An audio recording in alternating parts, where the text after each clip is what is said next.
Hi, this is Kerby Anderson. You know, each day we take on the tough issues and provide a biblical perspective to them. The topics we cover are wide-ranging: apologetics, theology, prophecy, creation and evolution, intelligent design, marriage, family, child-rearing, the millennial generation, friends and society, politics, economics, business, religious liberty, the Constitution, public policy, foreign policy, military policy, tensions in the Middle East, abortion, homosexuality, pornography, sexual ethics, media, technology, history, and America's godly heritage. We talk about anything that affects your faith, your family, or your freedom. So don't go anywhere, because Point of View starts right now.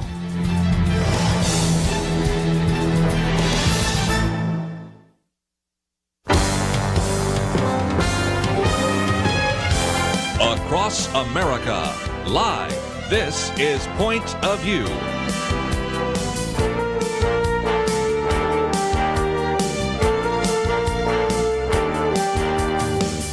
And now, Kerby Anderson. Thank you for joining me. It is the Friday weekend edition. We are so grateful that you can join us. And in just a minute, we're going to be talking with our good friend Gary Bauer, and have posted a very good article that comes from his end-of-day report. In studio with me is Dr. Merrill Matthews, resident scholar with the Institute for Policy Innovation. And we'll talk first with Gary, but then a little bit later, we're going to get into some other topics, one of which is a very good piece by Dr. Merrill Matthews. Biden's policies have me so confused. And he's not the only one, because we posted a piece by Victor Davis Hanson, and we will get into this idea that we should cancel student debt. Please tell me that's not going to happen. And, of course, Karl Rove had a piece that we just couldn't avoid. Please, Democrats, follow Senator Warren's plan. So we have lots of things to address as we work our way through the program today. But let me go immediately to Gary Bauer, who is, of course, the individual that is the president of American Values, also the chairman of the Campaign for Work and Families. You remember him, of course, as the chief domestic policy advisor under Ronald Reagan, and he joins us now by phone. So, Gary, thank you for joining us today. Always great to be with you, Kerby, and hello to Merrill. Glad to be with you too. And so, again, let me, if I can, get real quickly into some things. The other day, I did mention your piece that came out a week ago or so, but it was something that we've mentioned, but I thought we should get into it in more detail. And that is, we oftentimes talk about the fact that border security is national security.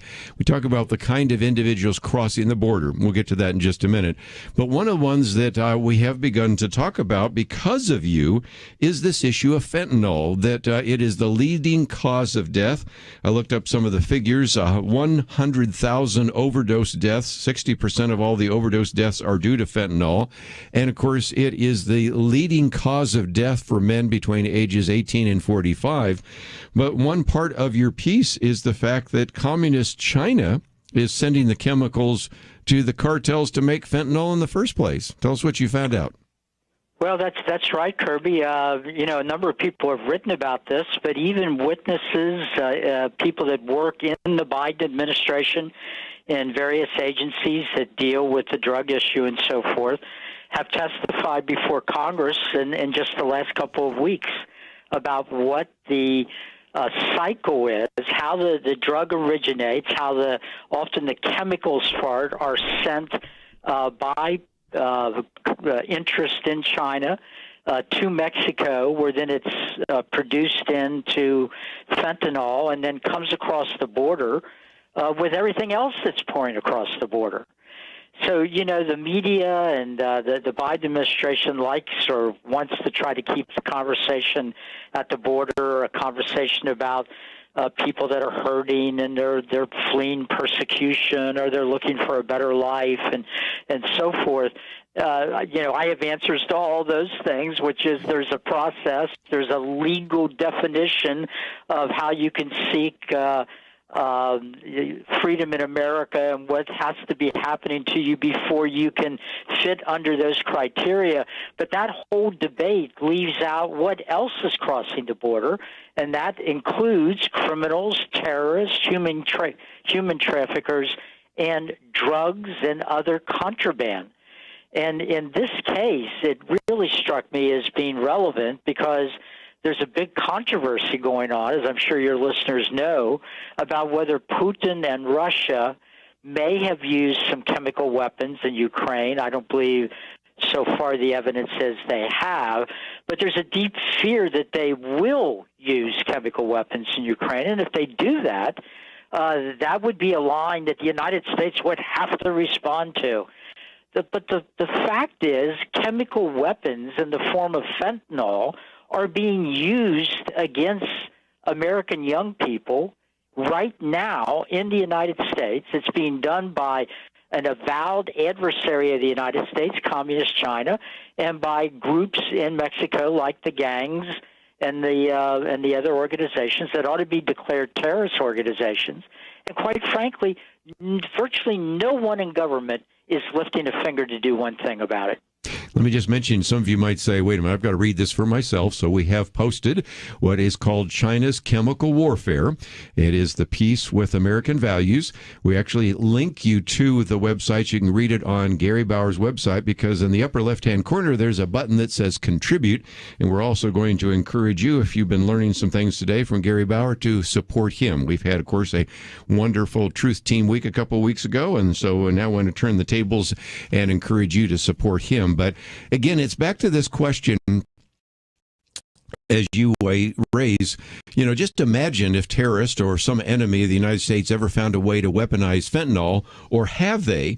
And reading another article that I have, which is different than yours, they're pointing out that the drug cartel now are producing pills that look like OxyContin. Some of these young people that think they're taking methamphetamine or heroin actually laced with fentanyl. So this isn't an attempt to try to addict kids. In many cases, it is really a chemical warfare taking place right now in the streets of America, isn't it? Well, that's exactly right, Kerby. I mean, we know after COVID and so forth that we've all become little miniature biologists, I guess, or virologists.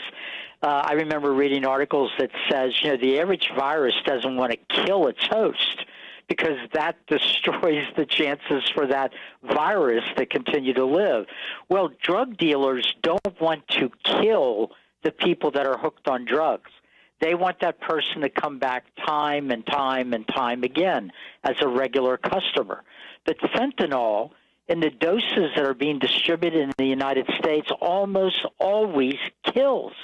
So why would Chinese interests and Mexican drug cartels be bringing something into the country that they know will kill the people that use the drugs? And so I think you can make a strong case here that this is actually part of a war that is being waged against the United States. The Chinese communists are very smart. They would not dare launch a direct attack or declare war on us. But when you look at the various things that have happened, including this issue, and then the other issue of COVID itself, where there's growing evidence that the virus escaped from a lab in Wuhan, China, you can make a case that, in fact, war is being waged against us, and we still haven't quite realized that's what's happening. Well, we're going to take a break, and I know Dr. Merrill Matthews wants to weigh in as well, because in his piece he points out the fact that the Biden administration tells us on the one hand that we have to keep the mask mandate going, but on the other hand doesn't want to extend Title 42. Of course, Gary, as you pointed out, the president had a little difficulty distinguishing between the two of those in terms of Title 42, which has to do with the enforcement at the border. So we'll get into that, but it's a good illustration, again, of what is happening at our border. We talk about it with some regularity because, as I said just the other day, I made the joke a couple of months ago, but it's probably true. This mainstream press doesn't want to talk about anything with inflation, immigration, Israel. I don't know what it is, but anyway, immigration is a topic we'll stay on for a little bit longer. Of course, Gary Bauer also has posted some other material at ouramericanvalues.org, but we have the particular piece we're talking about, China's chemical warfare. It's on the website, pointofview.net. I would encourage you to read it and pass it on to others. It's eye-opening. We'll be right back.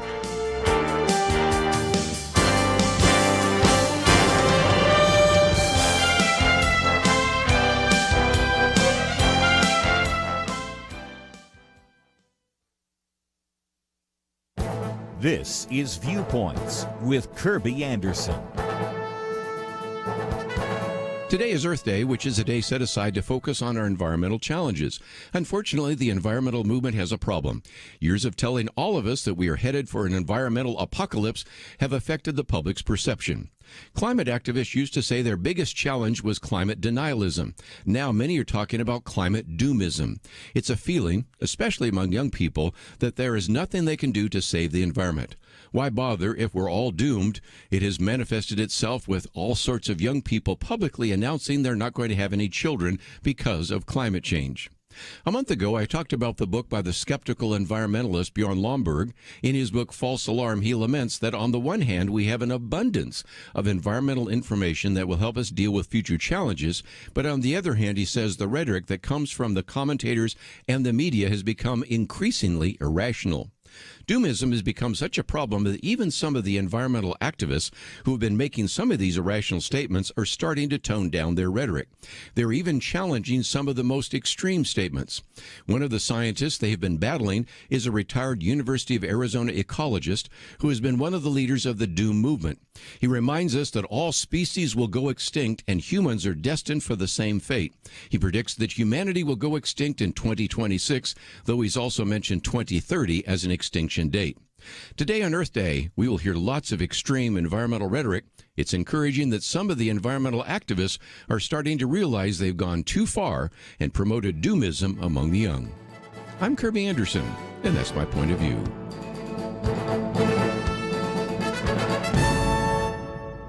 For a free copy of Kerby's booklet, A Biblical View on Inflation, go to viewpoints.info/inflation. That's viewpoints.info/inflation.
You're listening to Point of View, your listener-supported source for truth. Once again, if you'd like to join the conversation at any point, 1-800-351-1212.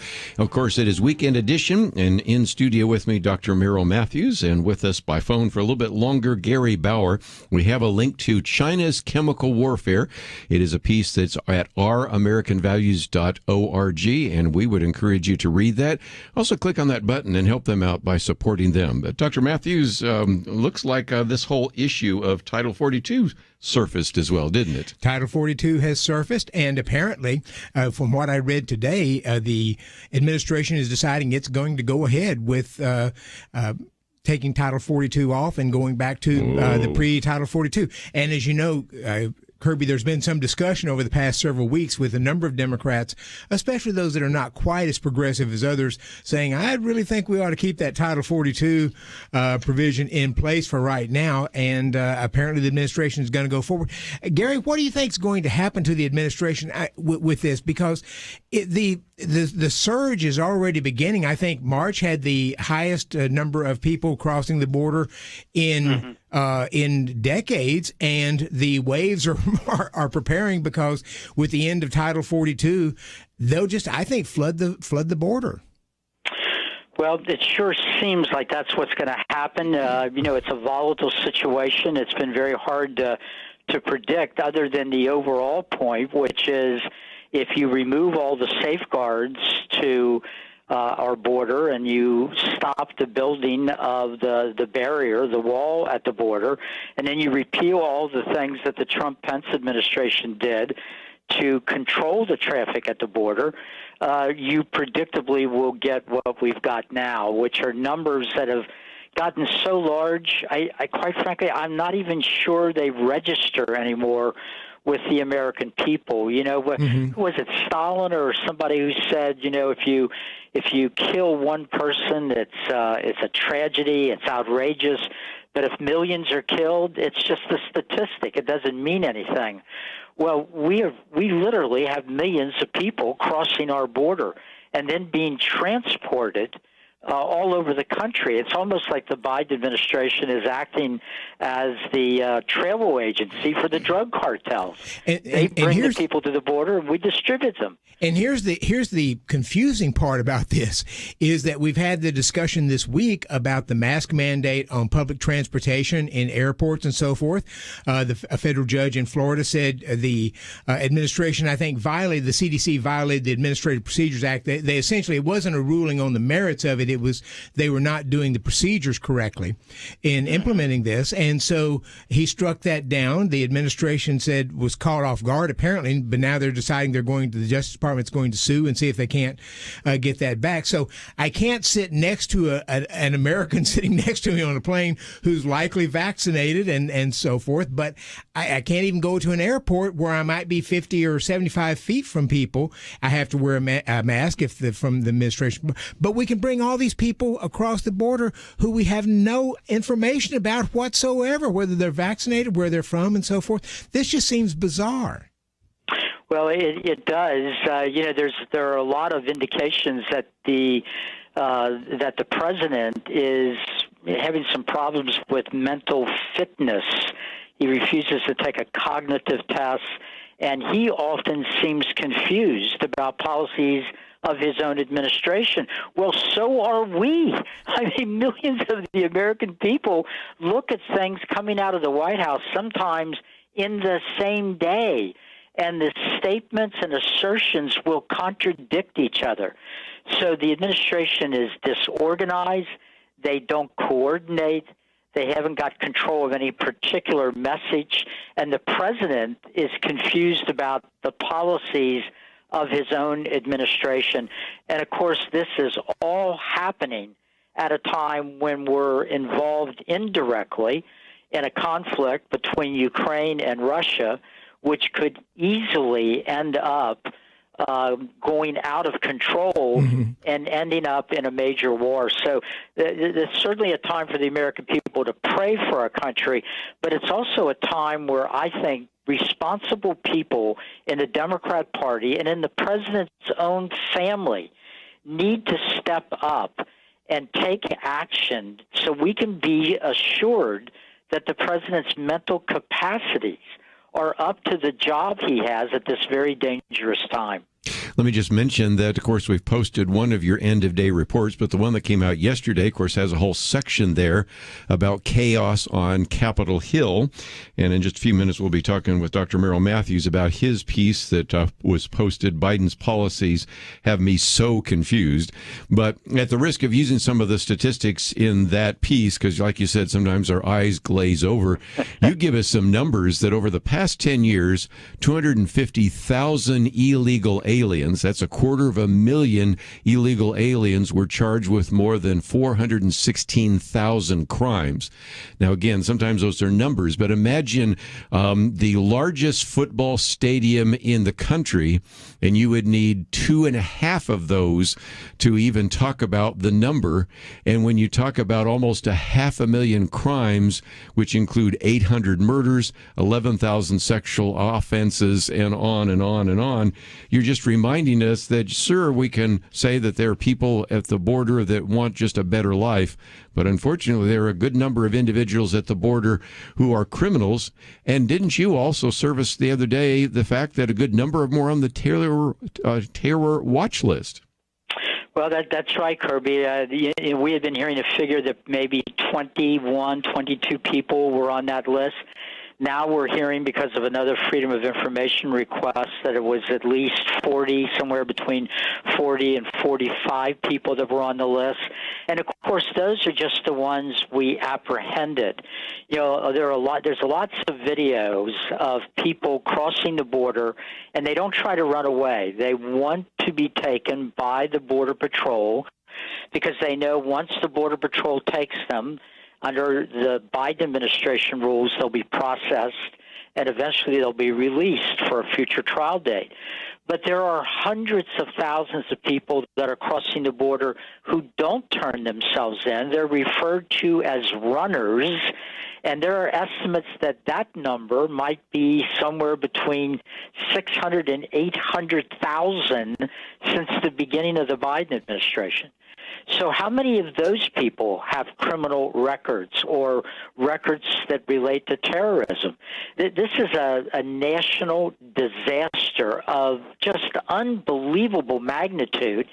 And, of course, in this diverse country, this is probably one of the most diverse countries in the world, this criminal element that is crossing the border puts everybody at risk. Black families, Hispanic families, Asian families, white families.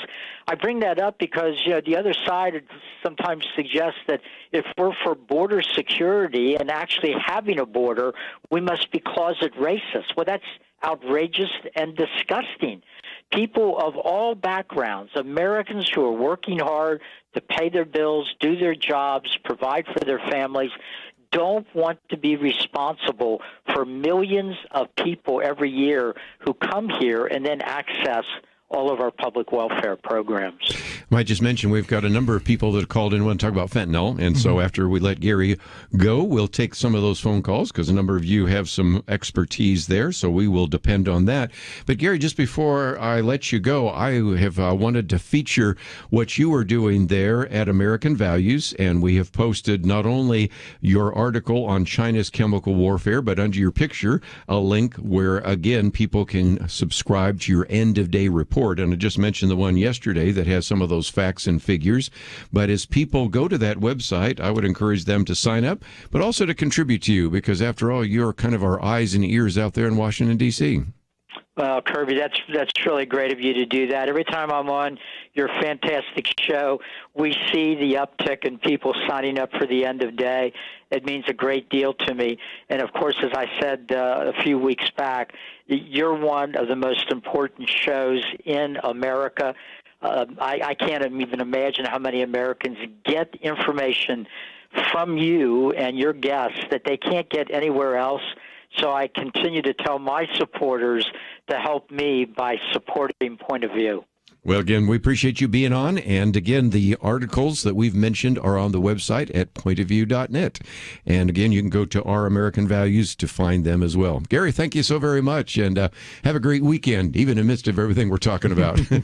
Greg, you too. And God bless everybody. And God bless the United States. Let's take a break. And we have a couple of people, first of all, that want to talk about this idea of fentanyl. And it's not something we've talked about too often, but I wanted to bring Gary on. So we'll take those calls. And for those of you that want to find that as the first article, you might be reading ahead. That's always something to do. The second article is by Dr. Merrill Matthews about some of the contradictory policies, which we've already elucidated, but we'll get into a couple more. But let's take a break. Again, if you'd like to join us, 1-800-351-1212. We'll take those calls right after this.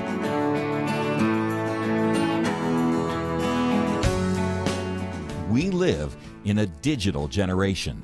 Point of View is reaching this often overly plugged-in generation with truth.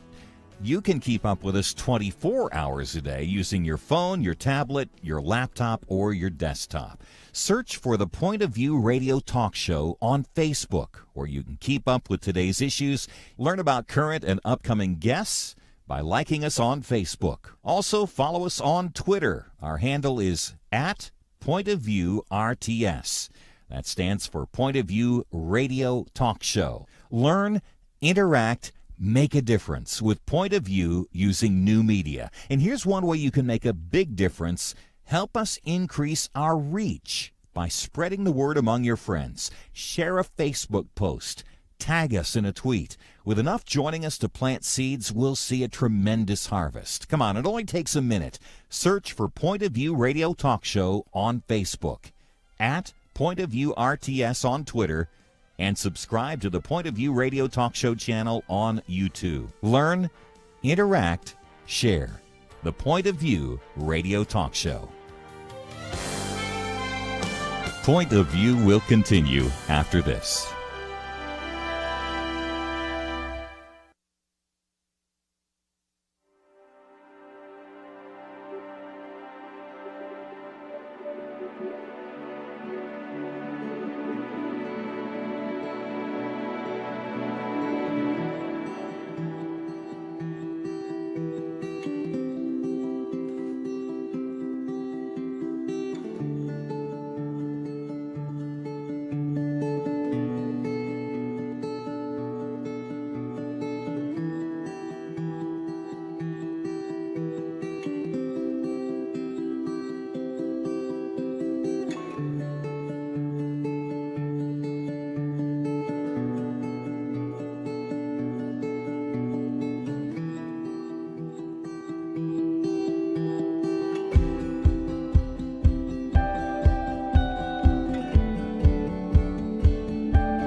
are listening to Point of View. The opinions expressed on Point of View do not necessarily reflect the views of the management or staff of this station. And now, here again is Kerby Anderson.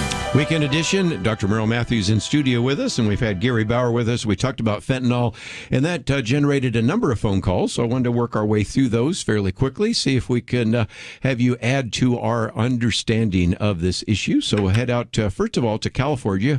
KNLB. Kathy, thank you for joining us today.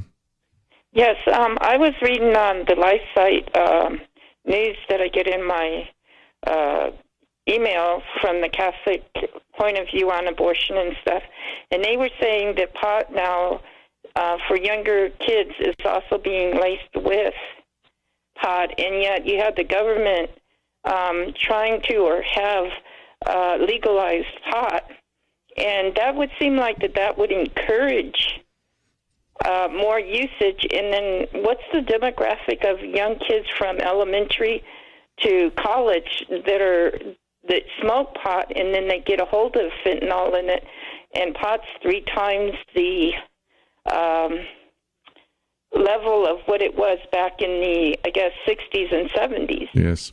Matter of fact, let me just mention real quickly that some of you might say, I'd like to know a little bit more about drug abuse, and this little booklet that we've put together on drug abuse gets into some of those aspects. But I was telling Dr. Matthews, although I have a section on synthetic drugs, we really don't even talk about fentanyl, so I may update that. But the point that could be made, and this comes from the state of California, matter of fact, Riverside County, this is where there have been all these meetings, and Dr. Merrill Matthews, what we're talking about right now is drugs that are in various opioids, that are in heroin, methamphetamine, not only just marijuana. They're finding what look like bags of Skittles that have fentanyl in them, and vape pens that have fentanyl in them. So you start realizing, as we mentioned just a minute ago, the leading cause of death for men between ages 18 and 45. But you start handing out Skittles, you could be losing kids in grade school and middle school. Yeah, Kerby, my understanding, to Kathy's point, is that that marijuana is stronger today in some cases than it used to be. And secondly, it was always considered to be, there was a concern that it was a gateway drug, that, once you do that, then you might be willing to do something else. I don't know if the school's still out on that, but it wouldn't surprise me if we're not seeing people moving that and then saying, I will be willing to take something a little stronger because the marijuana is maybe not giving me the hit it used to. Yes. And again, like you said, and we do talk about, that's why I held up that, because on the marijuana section, we do talk about that they've genetically engineered marijuana. And so that is the case. I want to go to a coroner this time in Missouri, KTTK. Steve, I think you can help us out on this. Yes, Kerby, thank you for having me on today.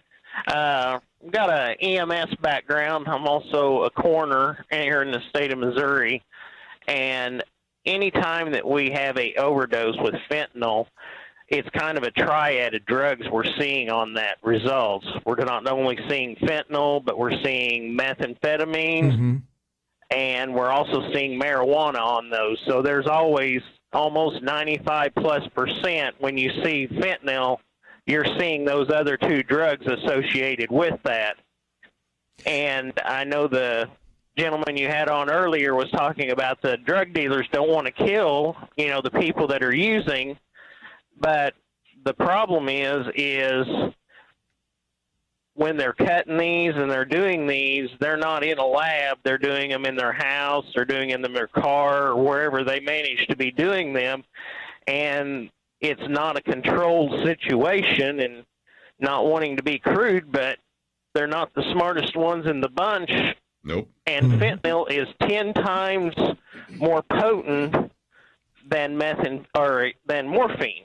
Yes. And the problem is the therapeutic level of fentanyl it's such a small window, it does not take very much to kill. Steve, some states are in worse shape with opioid and drug abuse than others, and my recollection is Missouri's been hit fairly hard by that. It has. If I had to guess, a year we're probably seeing about 8 to 10 just in our county. Wow. And are the people you're seeing from a range of demographics and races and so forth, or is it focused in one area? What are you seeing there? It's pretty much focused. There's a few that would fall outside that, but I would have to say probably 80% of those are a focused group. Well, Steve, I appreciate you kind of giving us an update. Maybe we'll do an entire program on drug abuse in the future. Mm-hmm. Let me take one more phone call, head up to Maine, WSCW. And Deborah, thank you for joining us today. Yes, I'm very concerned about the issue and the ability of judges and the correction facilities to make progress to stop the perpetrators from running wild. Because I know in Ipswich, Massachusetts, there was one man named Michael who was passing out this fentanyl, caused the death of 3 people. When he's finally put in jail, he's sentenced 10 years, and he gets out of jail in 3 years, and he's walking around the streets of Ipswich again. And he's not employed, and who knows what he's trying to do, sell more drugs, I would imagine. But they should have kept him in there and made sure that he can function, think clearly. How do you get a job? What should you do to treat people kindly? But no, they just let people run wild, just let them loose because of COVID or whatever stupid reason. It's pathetic. Ricky LeClaire died because somebody gave him something that was laced intentionally, and that person is walking the streets like a free man.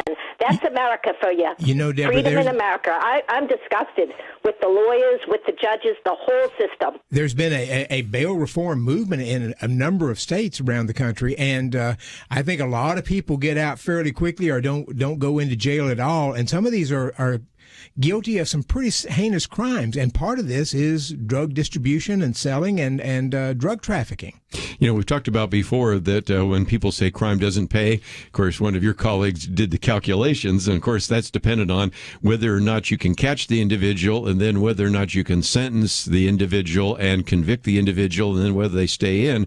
And one of the other pieces Gary Bauer pointed out is we're seeing an uptick in a number of things, not just an increase in this one I'm looking at is the number of black Americans murdered in those times, but they coincided with the interaction with the police with Michael Brown in 2015 and George Floyd in 2020. The other day, Tucker Carlson said they also saw an uptick in the number of African Americans killed in car accidents, and it goes back to the same kind of thing. In other words, if all of a sudden the police said, we're going to back off and we're not going to put bad guys in jail, or in the case of traffics, we're not going to put bad drivers and take away their license, then you've seen in a couple of cases an uptick. But then the other part of that, which you and Deborah are talking about, is even if we do catch them, convict them, sentence them, and incarcerate them, there are people letting them out only too quickly. Letting them out quickly. And I've mentioned this on the show before, but several years ago I listened to a story on National Public Radio where the reporter's driving around in Los Angeles and with a person who's been on drugs for years. And the person mentioned that a number of people had died recently, and this is in Skid Row. A number of people had died, and the reporter said something to the effect of, well, I assume all of you are trying to make sure that you avoid that particular drug or what. And he said, oh, no, everybody wants that. We're looking for it. And the reporter was stunned by this. And he said, that's because we think it's the best stuff out there. And so we're all looking for it. And she didn't know how to respond to that. Some of the thinking that goes on in this is just different than the way the rest of us think. Well, and again, I picked up that from a book that I've read and we used for our homeless article on San Francisco. And you at IPI had the author of that book. And again, it's just a reminder that sometimes we sit in our kind of middle class, upper middle class, suburban values, and we don't understand what it's like to be out there on the streets. And if you are addicted to drugs, alcohol, or you have just a dysfunctional kind of lifestyle, you're actually looking for the very things that most of us rational people would stay away from. Right, and things that would kill you because you think it has the biggest buzz out there. It's just amazing. Well, let's take a break. When we come back, we want to spend some time working our way through a couple of their articles. Posted one by Dr. Merrill Matthews, and he'll take us through a couple of the what he calls Biden's policies that have all of us confused. And Gary Bauer was sort of alluding to that and even wrote about that. And we also posted next to it one by Victor Davis Hanson, which has a different title, but it's basically the same thing. How America has become la-la land. And, of course, this week we even mentioned another piece by Jonathan Haidt and how over the last 10 years America has become more stupid. But whether you want to look at what's happening in the White House, what's happening in Congress, or what's happening in our culture, you get real confused real quickly if you're looking for consistency. So we're going to come back and talk about some of that. It's the second article. And, of course, the first one we just mentioned is the one by Gary Bauer on what we call China's chemical warfare. And then we have lots of other things to talk about, not the least of which is the administration says it's seriously thinking about canceling student debt.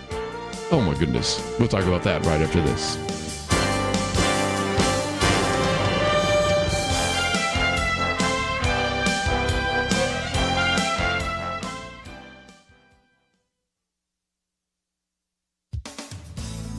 The White House has announced a sixth extension in the COVID-inspired pause on federal student loan payments, this time through August. The Wall Street Journal calls this canceling student debt on the installment plan. The Journal wonders why, with the rest of the country returning to normal, student borrowers can't start making their loan payments. Progressives are pushing the administration to forgive at least $50,000 per borrower. Could it be teeing up even more sweeping loan forgiveness, the Journal editorial asks, just in time for the fall elections? The renewal of the student loan repayment moratorium is inflationary. Bloomberg's Matthew Iglesias points out that the economy no longer needs the stimulus derived from slowing down or not collecting student loans. According to an estimate by the Committee for a Responsible Federal Budget, the pause in student loan repayment has cost taxpayers more than $100 billion so far, and it will mostly benefit those who need it least, higher earners with graduate degrees. Graduate students take on much more debt, and their loans carry higher interest rates. To some grad students, this level of debt makes sense because they have higher earning potential. Columnist George Will questions the wisdom of ever higher college enrollments. He points to the proliferation of master's degrees, a 51% increase in the last decade, which he contends have been enabled by excessive student borrowing. George Will points to a study by the Brookings Institution revealing that about a third of student debt is held by the wealthiest 20% of households. In a column, Matthew Iglesias writes, most people do not go to college and do not incur student loan debt, and these non-debtors have lower incomes on average than people who do go to college and do have debt. A massive student loan forgiveness may buy some votes, but perhaps not those of students who scrimp to pay their loans and parents who save to pay for college. For Point of View, I'm Penna Dexter.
Now, back to Point of View, your listener-supported source for truth. Back once again, and we're going to spend some time now talking with our, of course, in-studio guest, Dr. Merrill Matthews. Second article we've posted here, it's entitled, Biden's Policies Have Me So Confused. And I love this. Are you as confused as I am about President Joe Biden's policies? Well, apparently you, Gary Bauer, and even Victor Davis Hanson all have come to the same conclusion. It's good company. It is a lot of confusion out there. So take us through this, because I would encourage people to read it, maybe pass it on to others, because you just give example after example of just the confusion that seems to be coming out of the White House. Well, Kerby, this started back earlier this month, and on April 1st, Biden asserted in a press conference, and I'm quoting from him, quote, record job creation, record unemployment declines, record wage gains. People are making more money. They're finding jobs. And he goes on and on about how well the economy is doing. 6 days after that, 6 days after April 1st, the Department of Education comes out. This is the Biden Department of Education comes out, and I'm quoting from their statement. Today, the U.S. Department of Education announced an extension of the pause on student loan repayment, interest, and collections through August 31st, 2022. So I'm sitting here thinking, okay, so we've got a lot of people who were affected by the economy and the shutdown and so forth, but now everything seems to be going well. Biden says the economy is going great. People are getting jobs, they're getting raises, they're doing well, but they're not doing well enough that we have to end up pausing the student loan repayment so they get at least through August 31st and perhaps even longer, that they don't have to pay back these loans that they borrowed. Well, and again, we will get into this in more detail next hour, because I've looked it up.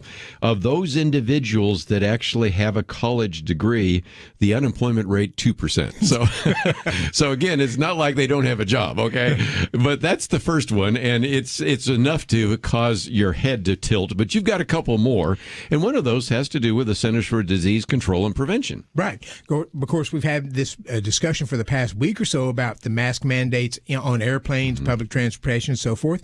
The Centers for Disease Control and Prevention said we need to continue doing that. But then I looked and I saw, well, that's because of the pandemic. They're concerned about a surge of the subvariant of Omicron, and yet we come up and look at this and say the president's thinking about setting aside the Title 42 restrictions so that all those people that were deported because of the pandemic, we won't be deporting them again because of the pandemic. But I thought we were still in a pandemic because we're still having to wear a mask on airplanes and so forth. We did say something in passing that if people haven't paid attention to that, when the president was asked the other day about Title 42, which has to do with the issue of immigration and deportation, he immediately gives the answer that he should have been giving for the mask mandate. Now, they're sort of related, but not completely. And anybody gets confused every once in a while, but we've seen this more than once, haven't we? we have seen it. And then you have the situation of the fact that there's this sort of line out there. We've known it for years that if you tax something, you get less of it. If you subsidize something, you get more of it. So the president wants the oil and gas companies to pump more oil and gas, produce a whole lot more, and yet he wants to impose a windfall profits tax. Well, if you tax something, you get less of it, but you're trying to encourage them to do more of it. Which do you want to do? Do you want to do more or less pumping of oil and gas? So again, you've given us three very good contradictory examples, and again, I think it'd be fair to say sometimes other administrations do some things contradictory, but this is just a tip of the iceberg kind of situation. And I think you've got to begin to feel sorry. I don't think I'd ever say this normally about a press secretary, because Jen Psaki's leaving anyway. Yeah, she's out of here. Color her out of here, and she's well colored already in that respect. She's already halfway at MSNBC. But can you imagine trying to defend this? Because one day they say one thing, and one day they say the next thing. I know. Well, here's another example. Yeah. Here just recently, the president said, "Okay, we're going to." There's been a provision that E15, that is gasoline with a 15% ethanol. Mm-hmm. Most gasoline has a 10% ethanol, but E15 has a 15% ethanol. That essentially you have to stop selling that around June 1st through September 15 because E15 is considered to produce a lot more smog out there. So what does the Biden administration do? It says, well, we're going to set aside that restriction and we're going to allow them to sell E15 for all through the summer. So I thought you wanted to be the green president, but now you're going to allow them to sell E15 and create more smog during the summer. And we might just mention, I'm holding up our climate change booklet right now. This is Earth Day today. It is Earth Day. My commentary is on doomism, because some of the climate activists have said that their biggest concern used to be climate denialism. Mm-hmm. Now their biggest concern is climate doomism, because you have some individuals, and of course I quote one extremist that even they say is too extreme, suggesting that we will eventually go extinct. Just as other animals have gone extinct, human beings will go extinct, and he's got got some pretty recent dates for that. And again, this climate doomism has led to a whole younger generation thinking maybe we just shouldn't have children. And that's why the fertility rate, one of many reasons why the fertility rate has been dropping, simply because of the doom and gloom about the environment. And you've had people, I believe AOC, Alexandria Ocasio-Cortez, sort of made the statement a little while back that we might not be here in another 10 or 15 years. Greta Thunberg, I think, probably has done something along the same lines. There's this concern that we're just going to wipe ourselves out. And, of course, Michael Schellenberger, who you mentioned earlier, did a book, Apocalypse Never, saying, yeah, we've got some challenges out there. He was a former environmental activist. He was in the movement. But he saw the just the overstatements and so forth coming from the environmental movement that a lot of this is just going to be manageable, even if we are continuing to warm some. And we've been on a gradual warming trend since the end of the Ice Age. Yes. That's why we're not in an Ice Age. And that was long before the industrial movement. But if we continue this slow trend, we'll probably have some more warming, but we will learn how to handle it. Well, again, and I think very highly of Michael Schellenberger's book, but another one I might recommend is Bjorn Lomborg's latest book called False Alarm. Yeah. And again, just for those of you that haven't paid attention, again, this is in the booklet on climate change, but I was actually involved in the first Earth Day in 1970. I was in high school, and I brought in somebody from Sierra Club, spoke at our high school, so that is the case. But in 1970, there was a Harvard biologist by the name of George Wald who predicted in 1970 that civilization will end within 15 or 30 years unless immediate action is taken against problems facing mankind. But turns out he was convinced. As a matter of fact, there were full-page ads that the Environmental Fund took out saying the world as we know it will be ruined by year 2000. Of course, you remember Paul Ehrlich, Stanford biologist, predicted back then that hundreds of millions of people are going to starve to death in the 1980s. Went on to forecast that 65 million Americans would die of starvation between 1980 and 1989. And I just give you a long list because we have been predicting doom and gloom for some time, haven't we? We have. And there was a German, I believe it was, echoed by Al Gore, that we would have somewhere around, I think, 2005 or 6, that by 2012, there would be no more snow. Yes. Which I know the Northeast might have wished that had happened here lately because they just got a snowstorm. So, again, a lot of great material. By the way, I might also say that the piece by Victor Davis Hanson, very significant because he points out that we can do the same thing with inflation, which was transitory. Then it was only a concern of really rich people, and then it was something that was due to greedy oil barons. And then finally, of course, it's Vladimir Putin's fault. So he takes you through all of these as well.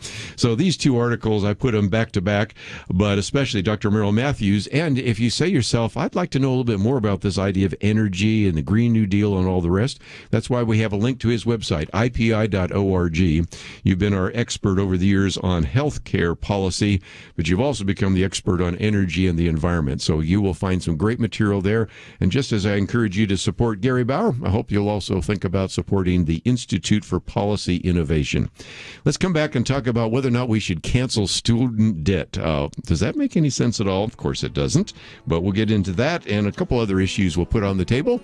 And most importantly, if you've got some thoughts, 1-800-351-1212. We'll take a break, have a lot more to talk about, and that will happen right after these important messages.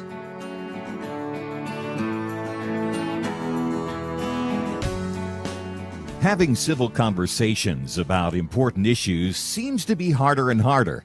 Various media outlets tell people what they should believe, why they should be outraged, and getting people to actually think, well, it can be difficult.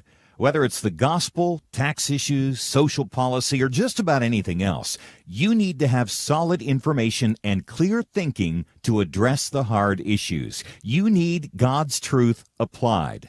And that's what you get in less than 2 minutes with Point of View's Viewpoints Commentary, a daily resource to help you be informed and think through the things we need to be talking about. It is free and will arrive in your inbox each day when you visit pointofview.net/sign-up. Sometimes we know we should say something, but we're silent because we're not quite sure what to say. Viewpoints Commentary can help you break the silence and change the narrative. It can make you a more equipped agent for truth. Get your free subscription to the Viewpoints commentary at pointofview.net/signup. pointofview.net/signup. Point of View will continue after this.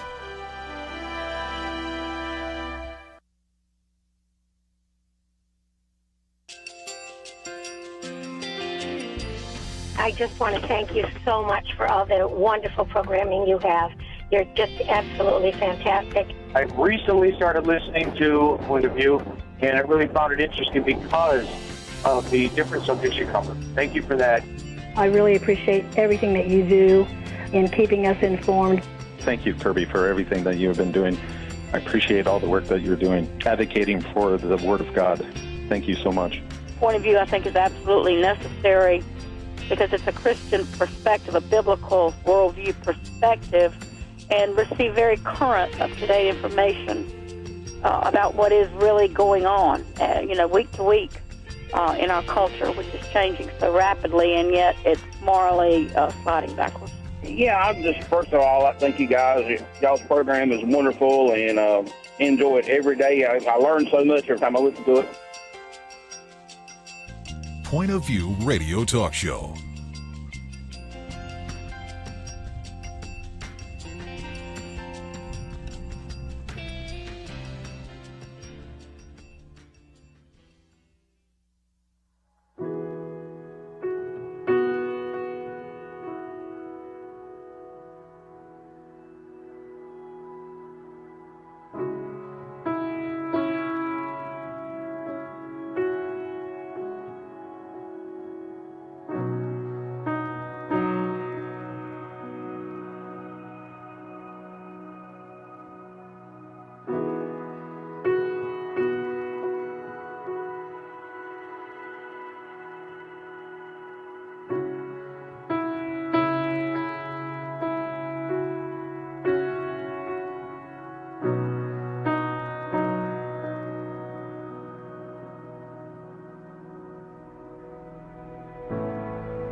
Hi, this is Kerby Anderson. Each day we take on the tough issues and provide a biblical perspective to them. The topics we cover are wide-ranging.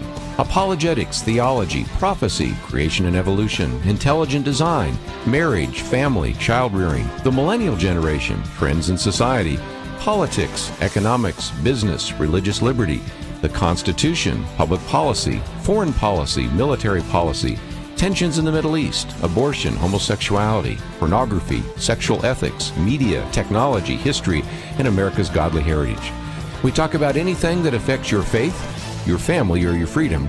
So don't go anywhere, because Point of View continues right now.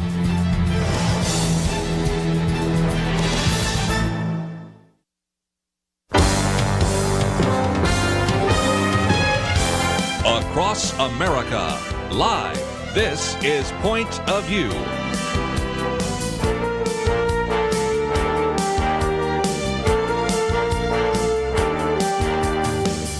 And now, Kerby Anderson. Second hour, we're going to spend some time now, if we can, talking about this idea of student debt and student debt cancellation. And we've posted a very good article by Charles Cook. Also, interestingly enough, the editors of the Wall Street Journal decided to weigh in as well, calling it student loan reparations. So we'll get into that. Dr. Merrill Matthews with me, and so we'll work our way through that. But also, I might just mention that this being the, if it will be, I guess it's the fourth article, also relates to the other article we're going to get to, and that is where Karl Rove is suggesting, tongue-in-cheek, that, yes, Democrats need to follow Elizabeth Warren's ideas, because one of the things that Elizabeth Warren has been front and center on is canceling a student debt, and actually arguing the president has the authority to do so. Dr. Merrill Matthews, I'm not sure I agree with that, but if you want to do something that will definitely guarantee your defeat at the polls, you might win over a few of these college students that have, or former college students that have debt. But the American people, I think, would overreact to this. Kerby, I spent a lot of time in college, undergraduate, master's, PhD, never borrowed a dime. If I had borrowed it, I would have felt obligated to pay it back, and I wouldn't have felt like anybody else was obligated to pay it back for me. But over the past couple of decades, a lot of people have borrowed a lot of money going to school, and most of those have college degrees, I believe now. And it's interesting because they tend to be in the higher income, middle to higher income ranges. And yet those are the ones that the president wants to cancel debt for. I'm amazed at this. Well, and again, there were some jokes that people did in the past, and I did a commentary about that, about somebody broke in, put a gun to my head, required me to actually take out student loans for 4 years, and then I had to pay them back. But I did this, and I was coerced the whole time. Of course, the joke is they weren't coerced.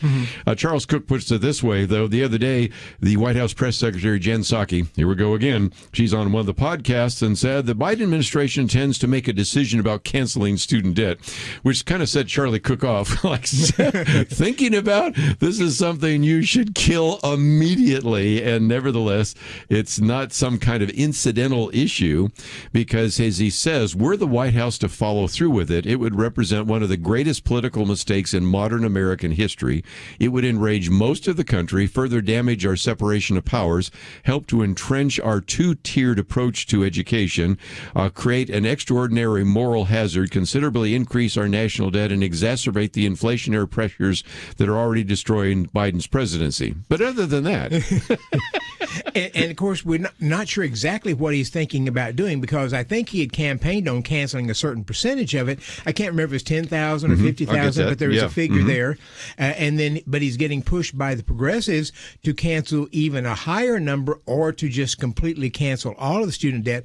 And I don't know if our listeners remember this, but back in the back about 10, 12 years ago, most of that debt was held by private sector companies, lending institutions, banks, and so forth. And the Obama administration stepped in and said the government's going to take over most of this because it's going to save us money. It's going to save us money. It didn't. Yeah, and again, that's just one more federal control of education. I'm one of those around the table that did take out a debt, but again, it was a debt with Wells Fargo when I went to college, and it took a while to pay that off. Matter of fact, I always jokingly say that the month after we finished finished paying off my college debt, the next month we had to pay for our kids' braces. So, it just came about the same time. But I would love to know what some of you think. I mean, given the fact that, first of all, when we talk about canceling the debt, that's something else that Charles Cook points out. Canceling sounds like, we'll just write it off. Mm-hmm. Well, no, the debt just doesn't vanish, as he says, because it's already been issued, it's already been spent. And when advocates suggest that the debt would be canceled, what it really means is somebody's going to get to pay for it. And not get to, will be forced to pay for it, at, as he said, the point of a gun, from people who borrowed and spent the money to people who did not. And that's the important point there is the people who borrowed the money and weren't forced to do it, but they borrowed it, they would be exempted from that, and people who never borrowed it and never benefited would have to be the ones, the American taxpayers will have to be the ones that pick it up. And again, you think about the unfairness of that. I'd love to hear from our callers what kind of commentary you would have on this. But if you have somebody, let's take an individual at the age of 18, said, I'm not going to go to college or go to trade school, and so I won't borrow a dime.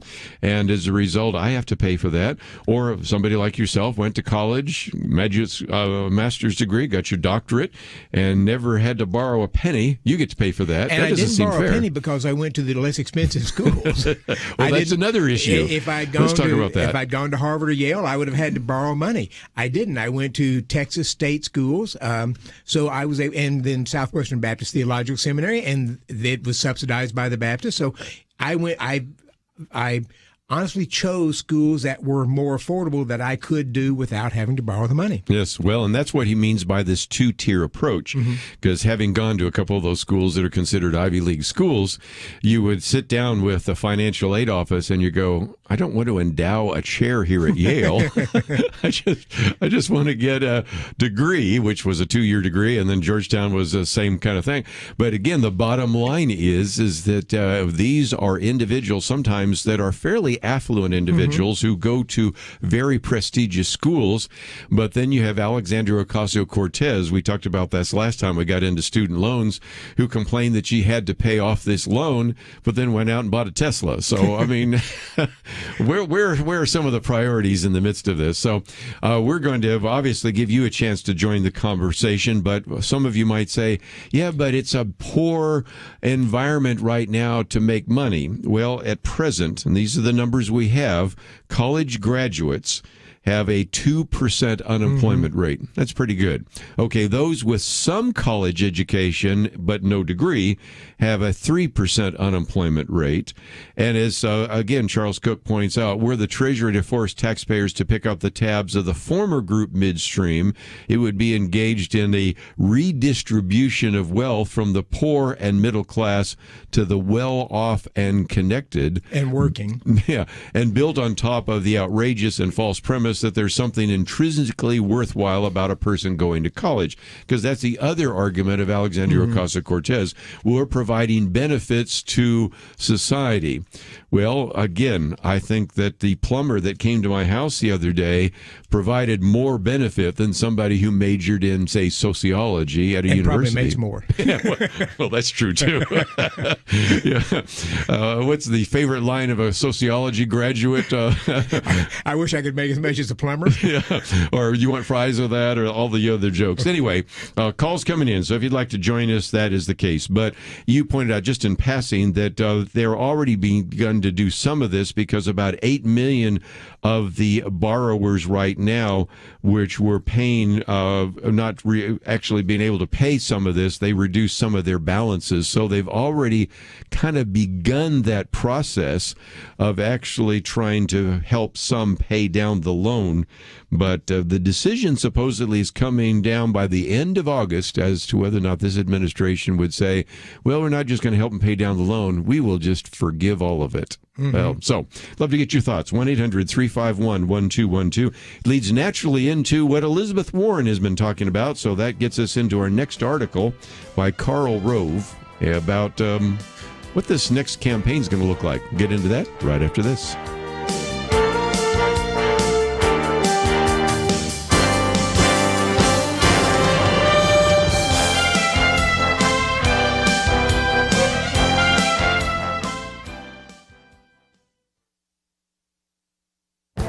This is Viewpoints with Kerby Anderson. Today is Earth Day, which is a day set aside to focus on our environmental challenges. Unfortunately, the environmental movement has a problem. Years of telling all of us that we are headed for an environmental apocalypse have affected the public's perception. Climate activists used to say their biggest challenge was climate denialism. Now many are talking about climate doomism. It's a feeling, especially among young people, that there is nothing they can do to save the environment. Why bother if we're all doomed? It has manifested itself with all sorts of young people publicly announcing they're not going to have any children because of climate change. A month ago, I talked about the book by the skeptical environmentalist Bjorn Lomborg. In his book, False Alarm, he laments that on the one hand, we have an abundance of environmental information that will help us deal with future challenges. But on the other hand, he says the rhetoric that comes from the commentators and the media has become increasingly irrational. Doomism has become such a problem that even some of the environmental activists who have been making some of these irrational statements are starting to tone down their rhetoric. They're even challenging some of the most extreme statements. One of the scientists they have been battling is a retired University of Arizona ecologist who has been one of the leaders of the doom movement. He reminds us that all species will go extinct and humans are destined for the same fate. He predicts that humanity will go extinct in 2026, though he's also mentioned 2030 as an extinction date. Today on Earth Day, we will hear lots of extreme environmental rhetoric. It's encouraging that some of the environmental activists are starting to realize they've gone too far and promoted doomism among the young. I'm Kerby Anderson, and that's my point of view.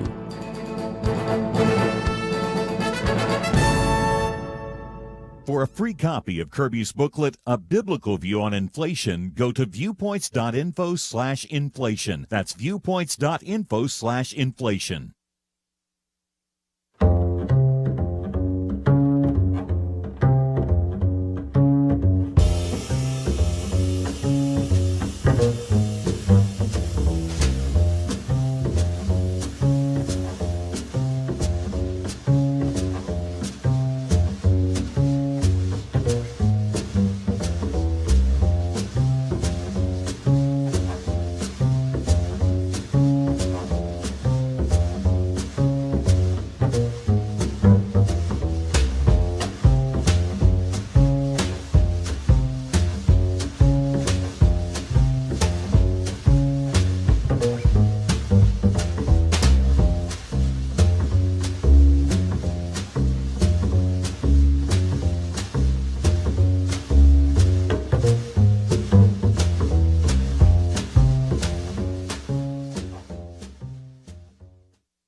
You're listening to Point of View, your listener-supported source for truth. Once again, if you'd like to join the conversation, 1-800-351-1212.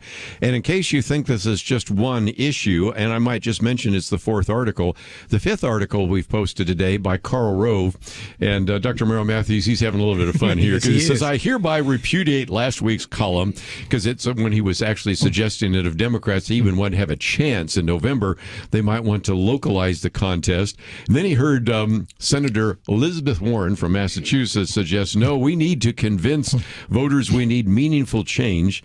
And I'll just read one of the paragraphs, although we'll get to some more later on. And that is, she demands that the president, that is President Biden, take executive action by canceling student debt.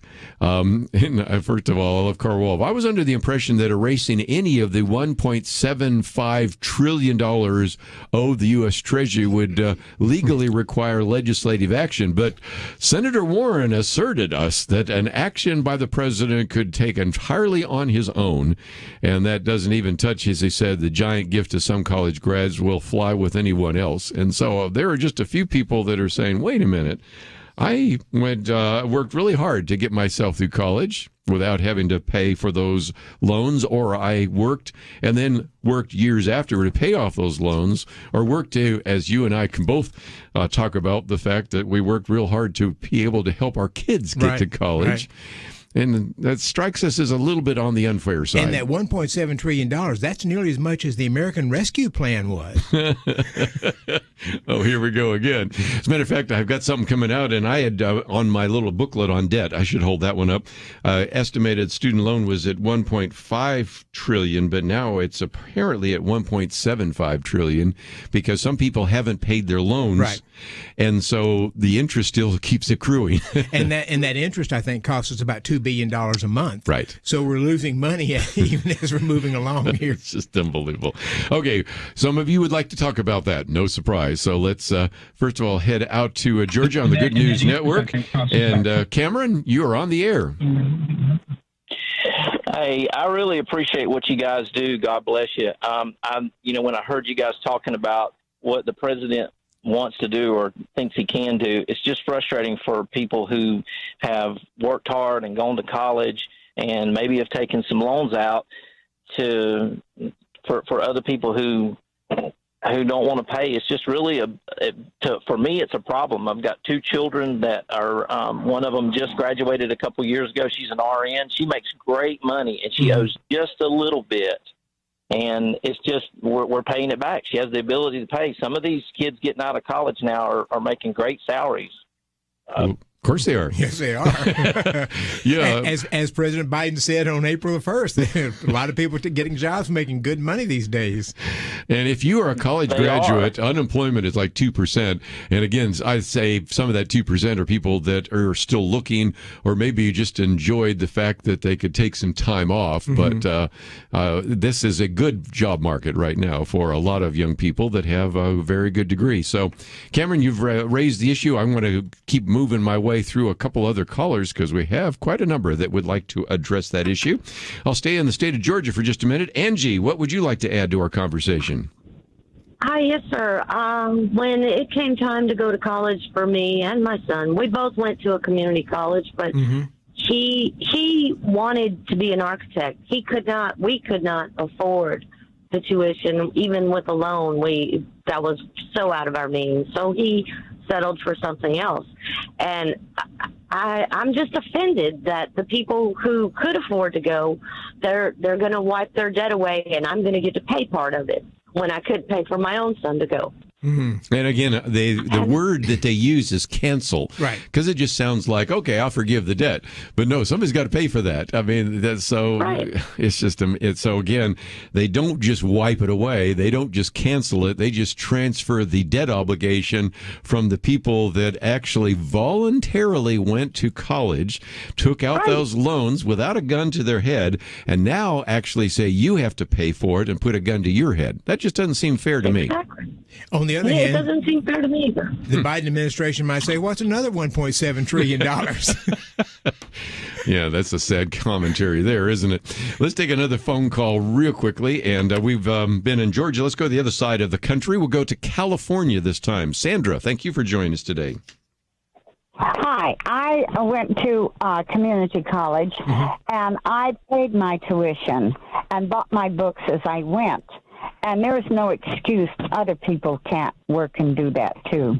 It's a very good point, Sandra. I actually taught at community college for 3 or 4 years, and these were people who were coming in, and a lot of them didn't have money, but they were able to go to get a halfway through their college degree, and then they went on to Texas A&M or SMU or something of that nature, something that was more expensive, but maybe with Texas A&M not that much more expensive, and were able to stay, within the range there. So interestingly, there are several districts that are starting to make community college free for kids, too. Yes. And Sandra, well, I don't believe in that. Yeah. No, I don't believe in that. I think if you want something, you should pay for it now. Well said. And some of the young people got grants, and as soon as they got their grant money, they would quit and use it to buy a new car or something. It was just awful. And I see what's going on, and leaving other people to pay for other people's bills. This is a welfare state. Now I'm going to tell you, they get food, free food stamps, free this, free that, and walk up and down the street here and do drugs. I'm telling you. Again, you get a lot of people very upset about that. Yep. And, you made a point that I think is worth coming back to. There's always been this perception, and it's a snobbery that says, well, if you go to community college, you won't have good professors. And I know you were one of the outstanding professors there. If I can mention somebody in my family, my extended family, my son-in-law was a professor for many years, and now is one of the most outstanding lawyers in Dallas area.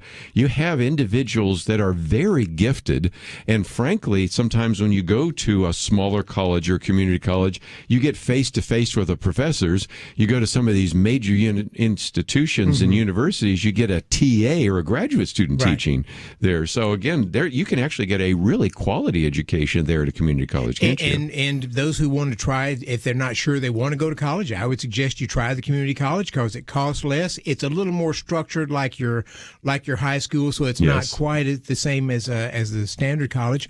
Plus, and you and I have mentioned this, not everybody needs to go to college. Not everybody needs a 4-year degree. So some people, if that's something you want, I encourage you to go. But if I want to go into the trades, I want to go make something, I want to go work in yards or do other things, landscaping and stuff. Those are good careers. Certainly is. Trade schools and the rest, we've talked about that before. And again, you taught at Collin College. I actually was a guest speaker many times at Richland College, which is a community college. And I think a lot of people, if they've never checked it out, really don't realize what a great deal that might be. But just before I take a break, let's take one more phone call, and we'll go to Arizona this time, KNLB. And Ann, thank you for joining us today. Hi, thank you for taking my call. What would you like to add to our conversation today? Well, the people that have already gone to college and they've taken the loans, if they get their... Did I lose you? Let me see if I can get you on here again. It clicked off. You on again? Are you there? Yeah. If those people get their debt canceled, what does it say for the people coming up that are now going to go to school? They're going to think they can go for free. And that is exactly what was it Bernie Sanders wants to talk about, right? Absolutely, yeah.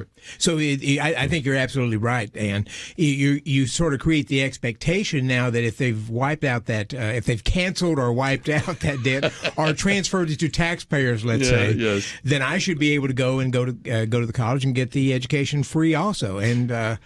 Then you've got just a whole nother bag of worms. That's what I was just thinking, because you then set a precedent. You know as well as I do, as the old famous line from Ronald Reagan was, the only thing close to immortality is a government program. And if I look at a government program where other people had their debt canceled, then guess what? It goes to me. It kind of relates to the conversation we had earlier about immigration. Once we had amnesty for those who crossed the border, others came with the idea that eventually there'd be amnesty for them. Right. And that is the difficulty with that. We might take another phone call after the break, but also I want to point you to the rest of this piece by Karl Rove, because it illustrates something else, and that is if indeed the Democratic Party, and they don't need to take ideas from us or Karl Rove, but if they do take Elizabeth Warren's idea, this could be back to a very good column that we quote quite often by Dr. Merrill Matthews, a red, not wave, but a red tsunami, because once people start seeing the kinds of things that Elizabeth Warren convinces and is trying to convince other Democratic candidates to actually campaign on, this really could go from bad to worse for some of the Democrats. So we'll talk about that. And we'll get into a couple of other issues. And we may take another phone call or two if you'd like to join us. Let's take a break. We'll come back with more right after this.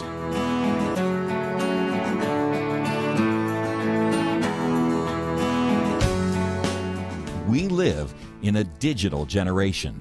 Point of View is reaching this often overly plugged-in generation with truth.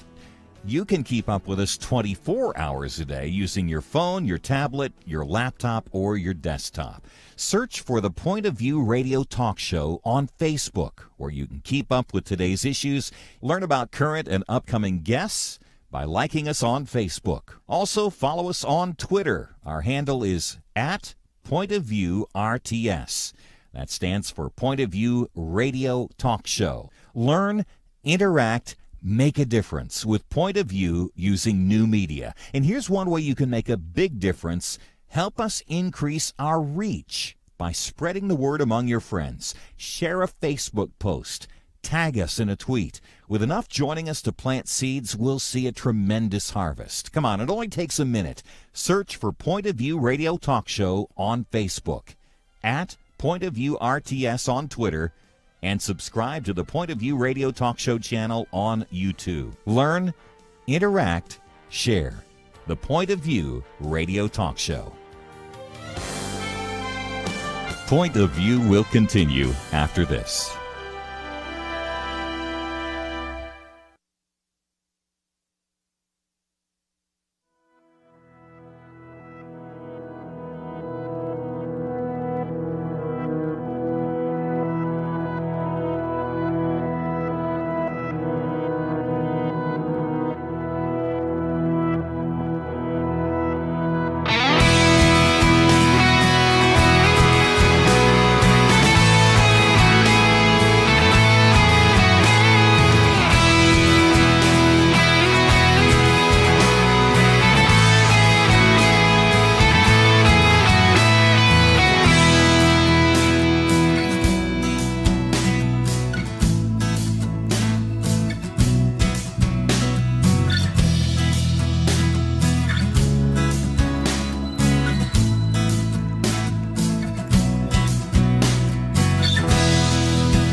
You are listening to Point of View. The opinions expressed on Point of View do not necessarily reflect the views of the management or staff of this station. And now, here again is Kerby Anderson. Final half hour, if you'd like to join the conversation, 1-800-351-1212. Talking about debt, I might just hold up our booklet on debt. And I was saying maybe I should update this because in here, Dr. Merrill Matthews, I talk about, of course, credit card debt, $1 trillion, and, of course, car debt, $1 trillion. I mentioned student loan debt at $1.5 trillion, but it's interesting. I've seen some that say $1.4 trillion, some say $1.75 trillion, and then you came up with the answer. It is some people have private debt, and so it depends on whether you add all the debt or just the debt to the government. And right now, the estimates are even the government debt could be $1.75 trillion, not to mention $30 trillion for national debt. So if we're talking about debt, we're just all sorts of things in debt. We got lots of debt. But here's the interesting thing. It shows the value of requiring a balanced budget. Do you know, I just looked this up the other day, all 50 states have a balanced budget. And 29 of those states actually have a budget surplus of $1 billion or more. A number of states are doing very well right now. There you go. So it's the national government that's the problem. And the Wall Street Journal pointed out even federal revenues have increased significantly higher than were projected by the Congressional Budget Office. But what's happened? We've been spending a whole lot more than we're taking in. So from the 2017 tax cuts and other things, we've actually had a good revenue increase in the federal government. But you can go to the U.S. debt clock, and I was just talking about this off air. It just makes me nervous because it's going tick, tick, tick, tick, tick, tick, tick, tick, tick. But you can see that the revenues coming into the federal treasury are higher than they've ever been. But the Biden administration just spending more. Right. And so that's the case. Well, one of the calls here in South Carolina, Dawn, is maybe going to get us into our other article with Karl Rove. So, Dawn, thank you for joining us today. Oh, hi. I was just following up on one of the other callers that mentioned setting the precedent for the college being free. Yes. And wondering if this was just Joe Biden finding a workaround in an election year to deliver on a campaign promise of free college and then setting the precedent for it to go forward in the future. Well, and again, that is a good illustration. There was a promise from, of course, Bernie Sanders that he wanted to have free college, but and there was the idea of maybe canceling the student debt, but why now? And I think it gets to this other piece by Karl Rove and why Elizabeth Warren is suggesting that, because if you look at the president and the Democrats that will be affected by his presidency, he's lost a lot of the minority vote, he's lost suburban women, but he's lost the younger voter.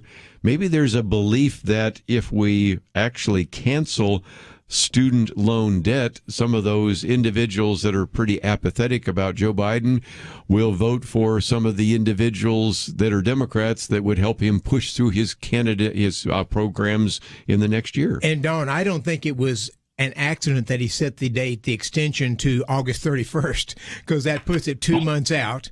And I think they'll come and take the polls, look at him there and see how well he's doing. And if he's coming back up, he may not try to cancel as much. If they're doing poorly in the polls, which is what I expect, it wouldn't surprise me if he doesn't try to cancel a little more. Or another alternative might be to say, we want Elizabeth Warren out talking about canceling the whole thing, so that if I come up and cancel 25,000 or 30,000 of every person's debt, I look like the moderate in the room. Well, let's get into, and Don, I think that's really on target, because I think there is a desire to take some of the ideas which were floated around by Elizabeth Warren, Senator Elizabeth Warren and Senator Bernie Sanders and others. But again, one of the articles we've posted here is by Karl Rove, in which he's, of course, tongue-in-cheek saying, I've changed my mind. I repudiate what I said before. Let's go with the idea of Elizabeth Warren. And she's got the ideas here, because here, and this is going to make you your teeth ache, because she's got all sorts of ideas. First of all, she wants to have price controls to stop companies from jacking up prices. Didn't I read a Dr. Merrill Matthews piece on that? She wants to stop oil and gas companies from making money off of this energy crisis. She wants to actually force the 735 billionaires, we know that because Forbes gave us the list of those billionaires, must pay more taxes so we can have clean energy, affordable care, universal pre-K, and she wants to require trillions more in spending because, after all, that's what the American people are looking for, to spend more federal money right now. That's her thought anyway. It's amazing because the progressives they've come to the notion that you can just buy the votes out there. And if you give a lot of money out there, then you'll get votes back. And I think that's not... That may be true in some cases when there's certain issues, but I just think the public is way past that and wants Washington to be much more fiscally prudent, like the rest of us have to be. I would think so. And I think the back and forth between, look at all the states that have balanced their budget, and some are doing extremely well. They have budget surpluses. And the federal government... In fact, a number of states are looking at cutting their tax rates because they're doing so well. And so, again, the argument has always been in the past, well, people vote for Santa Claus, and that's why the Democratic Party has done relatively well, because it promised all sorts of things, including cutting your taxes, which was more of a Republican idea, but also giving you all sorts of benefits, which is obviously the Democratic idea. But sometimes they try to do both. But as a result, I think there's just more and more people that are saying, I'm struggling right now with inflation, higher gas prices. I'm not so convinced that this Green New Deal is a good idea. I'm worried about inflation. And you keep saying you want to spend more money than that. We talked the other day that if you could actually take all of the funds of all of the billionaires, 735 billionaires, that would be enough maybe to just barely cover the Build Back Better bill. That shows you the level of spending that's taking place right now. We talk about how the media is so favorable to the Democrats, but you might make the case that the media is actually hurting the Democrats because the media love people like AOC and Elizabeth Warren and so forth. By highlighting them in the media and their ideas all the time, it may give at least the progressives the notion that we're the ones that are making the difference and that people are listening to. So there might be kind of a counterintuitive thing here where the media, by promoting them, ends up actually hurting them because most of the public is actually not there. I just am amazed again that you have people like Senator Elizabeth Warren going on talk shows and saying, no, the answer is to go bigger and to double down. And we've heard that from all the progressives. We heard that the reason that the Obama did not do as well with his fiscal stimulus back in 2009 is because he didn't go big enough. It's just amazing. Let's head up to New Hampshire, WSEW. Rob, I think you wanted to add something to the conversation as well. Yes, John, let me take it a little bit different direction here, see if you get any agreement here. And you're making some of this discussion based on reasonable monetary policy, right? It doesn't make any sense. But I would submit to you that this is all part of the plan that goes back into the direction and long march of the New Left to bring down the institutions of this country so that they can now put a new face on the United States and eventually align this for the one world order. Isn't that what Obama is in favor of? And isn't that really what he started during his presidency when he degraded the financial standing of the United States?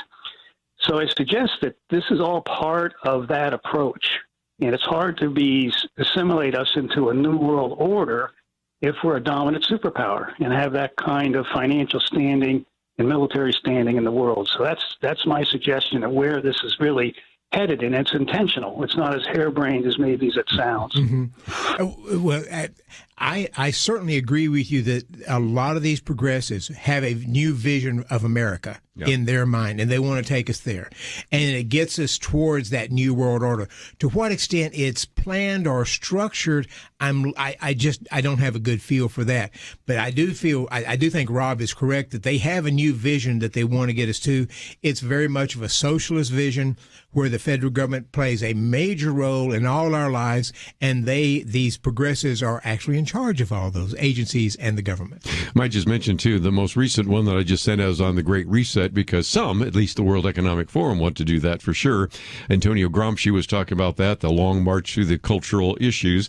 And I sometimes say whether we look at this as intentional or not, the reality is exactly that. Some people say, well, I think that the virus was intentionally released. Well, whether it was intentionally released, I'm not sure it was, or accidentally, it had the same impact, and it's the same kind of thing going on here. If you take the George Soros, the Michael Moores, the AOCs, all of those people, they have sort of the similar vision here. Yes, they do. I suspect they would disagree on some things, and that may end up. You see a lot of disagreements among Democrats these days. Yes, you do. But I think Rob is at least on point that they're certainly moving in that direction and want to try to take the country in that direction. To what extent it's organized, I'm less convinced.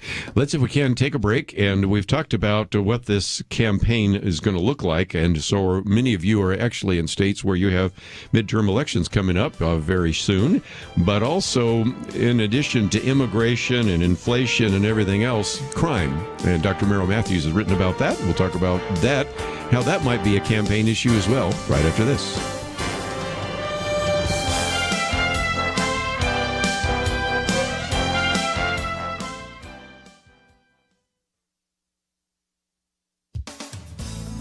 The White House has announced a sixth extension in the COVID-inspired pause on federal student loan payments, this time through August. The Wall Street Journal calls this canceling student debt on the installment plan. The Journal wonders why, with the rest of the country returning to normal, student borrowers can't start making their loan payments. Progressives are pushing the administration to forgive at least $50,000 per borrower.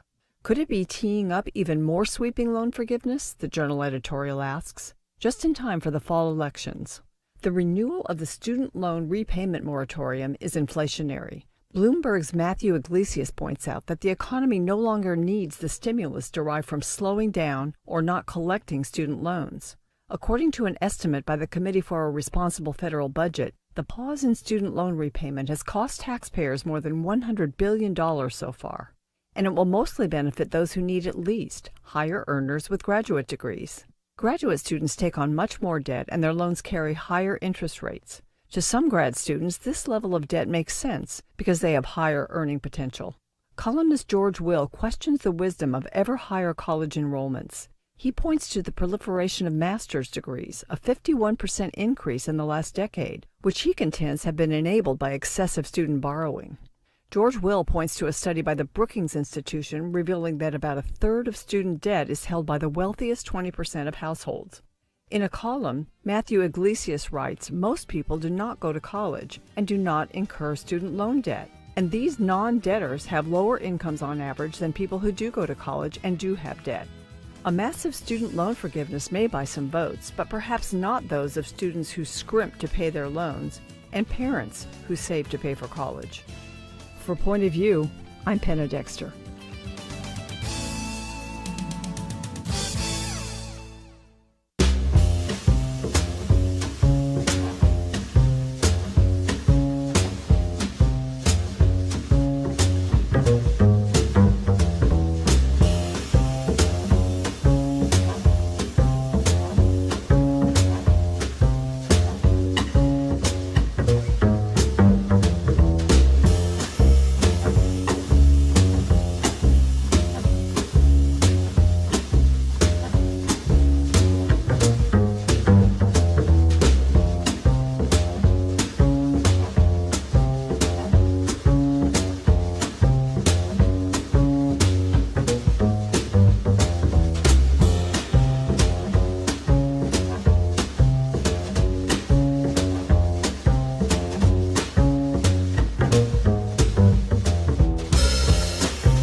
Now, back to Point of View.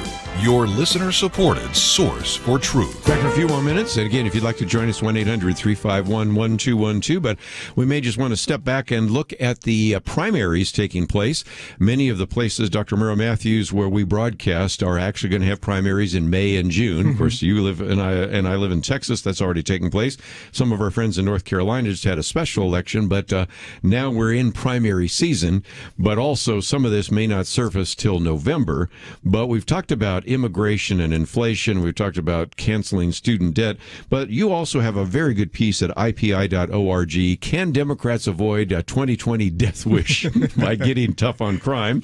I got to love a guy that quotes all the way back from a 1974 film, Death Wish, was Charles Bronson of all things. But this is interesting because if you have crime rates going up and you go back and try to figure out why they're going up, and a lot of that has to do with the defunding of the police or a decision by the police to not actually aggressively police an area, you've seen some remarkable peaks in the crime rate, due in large part to the fact that if you don't have police out on the beat and aren't involved in the community, people with evil intentions are going to act out. You had a pretty steady crime rate in the U.S., violent crime rate, rising from the 60s all the way up into the early 90s. And Death Wish came out in 1974. And for those of you who remember it, Charles Bronson's an architect. His wife and daughter are attacked. His wife is killed. The police either can't or won't do anything about it, and he ends up taking the law in his own hands and becomes something of a vigilante in there. And he gets a lot of criticism about that. But the movie was really popular with the public, and if they went on to make 4 more, so there were 5 Death Wishes in that series, and then they did a remake of it in 2018. But the point that happened is you have to go back and look at that to see what the public mind was at the time, and the concern that criminals were just able to run rampant. And we've got crime that has risen recently, but crime peaked around 1991, 1992. This bill passed in 94, co-sponsored by Joe Biden. That's true. And there was a gradual decline in crime all the way to about 2019 or so. And so the violent crime rate per 100,000 people essentially cut in half over those 20 years. Now, again, you also point out that later on was criticized by James Clyburn and others, saying, well, that was just and Kamala Harris. Yes, because of the fact that it was dealing with crack cocaine and the rest. Right. But you can go through these statistics and recognize that the violent crime rate is on the rise again. And I would have to say that crime is something that is bipartisan. There are some issues where, on the issue of life, okay, Republicans tend to be pro-life, Democrats generally tend to be pro-choice, but on crime, I don't care if you're Republican, Democrat, or independent, people are worried about that. And when you start, especially as Gary Bauer pointed out in one of the latest public issues of data from the FBI, a shocking 43% increase in the number of African Americans murdered. And it coincides in large part with a decision by the police to pull back. First in 2015 with the interaction with Michael Brown, and then, of course, in 2020 with the death of George Floyd. Those situations, as well as the Black Lives Matter movement and defund the police, if you're an African American right now, you're saying, wait a minute, if all we're going to do is see the crime rate go up, I might want to look for an alternative. If you go back to the polls in 1994, 58% of the black community supported the crime bill. 49% of the white community and black mayors actually supported it as well, because they felt like something had to happen they had to get a handle on crime because so much of the crime happened in their communities. And so it's been a change that this is turned around. But even today, I would argue that most African American people want to make sure there are some police in the neighborhood, that they want policing done well, but they want police in the neighborhood. And that gets back to the point of you can do police reform without eliminating the police and defunding the police, which is where the left is wanting to go. You can do bail reform without eliminating bail for all these crimes. And the left wants to take it to an extreme. There probably needs to be some changes that need to be done. But if we defund the police and we eliminate bail, the communities that are hurt the most are lower income Black communities. And again, one of the things we've said before is even 2 years ago, we were saying that a lot of people probably couldn't tell you who their county judge was, but after the pandemic and lockdown, they could tell you who it was. Over this last year, a lot of people couldn't tell you who was on their school board. They probably could tell you who's on the school board now, but back to your key point, I bet a lot of people couldn't tell you who their district attorney is. But now I think more are starting to say, wait a minute, if this crime wave continues, we can't have a district attorney, he or she who says, I'm going to let all of these individuals who are hardened criminals out on the streets because of whatever, equity or coronavirus or anything like that. Or as some DAs said, we're not going to prosecute crimes of, say, below $750, $950, I believe, in California. That gives you a pretty right, and what the criminal thinks is that doesn't mean they're going to really prosecute any crime that I do, any stealing crime. So again, those are some issues that I think unfold right now in terms of the election. You wrote a piece a number of months ago, we quote it all the time, in which you suggested that we've had some red waves, certainly Newt Gingrich, and of course later on you had in 2010 with Barack Obama, you had some times in which there were just a massive number of Republicans that were swept into office, in large part because on an off-year election, sometimes the party in power loses ground. But you've said we're not going to get a red wave, we're going to get a red tsunami. Why? It looks like if Democrats continue in this direction and Elizabeth Warren gets her way, it looks like we're likely to have a red tsunami. And that could just be, it would be a fundamental change in how Washington's doing. Yes.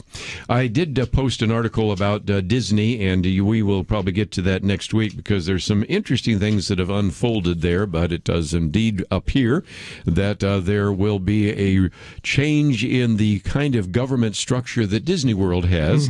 Although I like to point out that it turns out that there is at least a real possibility that some of this could be changed between now and then, because this actual piece of legislation doesn't necessarily have to be implemented until June 1st, 2023. So it is possible that the Disney Corporation and Governor Ron DeSantis could make up between now and then, so we'll see where that goes. But we'll talk about that next week. We'll have enough time there as well. But just before we go, one of the things I wanted to encourage people to do, Dr. Merrill Matthews, is go to the Institute for Policy Innovation. We've quoted a couple of your articles from IPI.org. As people land there, what will they find? They'll find all our material available for them to read, consume, share, and we would encourage them to do it because we cover a range of different policy areas. Yes. So again, all sorts of great information on the website here, and we have posted quite a number of articles. And so if you say, well, you talked about this idea of confused policies or China's chemical warfare, I should say, maybe this idea of canceling student debt, a number of other things. Can I read those? Yes, we've posted those on the website at pointofview.net. You can read them again, and if you find yourself saying, I did hear a few things here that I did not know, that's why I'm glad I tuned into Point of View. I hope that you'll click on the button that says donate, and also consider supporting these two organizations we've mentioned here as well. Next week, I know we got Mary DeMuth in studio. Looking forward to that interview, and we even have a Millennial Roundtable scheduled, so there's just a lot that will be covered next week. But if nothing else, enjoy the weekend, because this is a time to maybe get away from some of the news, information, and facts that we bring to you. But if you want to hear any of it again, you can go to the website pointofview.net. As always, Andrew, thank you for your help as an engineer. Steve, thank you for being a producer for us in making this program possible. Have a great weekend. We look forward to seeing you back here on Monday, right here on Point of View.